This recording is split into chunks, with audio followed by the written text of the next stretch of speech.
Alors, mon intervention de ce matin portait sur les différents articles et ouvrages qui ont été publiés par des auteurs qui viennent principalement de l'Université de Chicago et qui promeuvent une utilisation du big data afin d'adapter les règles juridiques et de les personnaliser.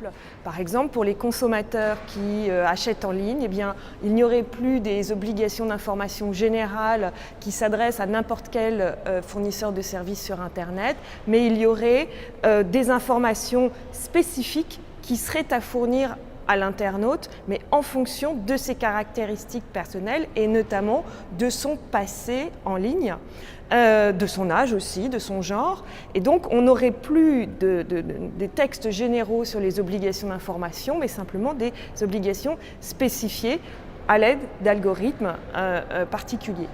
Et j'ai essayé de montrer que ça soulevait quand même beaucoup d'objections, des objections de principe, des objections déjà d'égalité, puisque l'idée c'est quand même que la loi est la même pour tous, que les règles sont générales, des difficultés en matière d'équité, notamment parce qu'on se réfère pour ces calculs algorithmiques au passé des gens, à leur choix passé, et aussi aux choix que font des gens qui sont considérés comme ayant le même profil.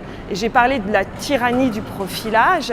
Par ailleurs, j'ai aussi évoqué les difficultés que ce type de système pouvait poser en matière de protection des données.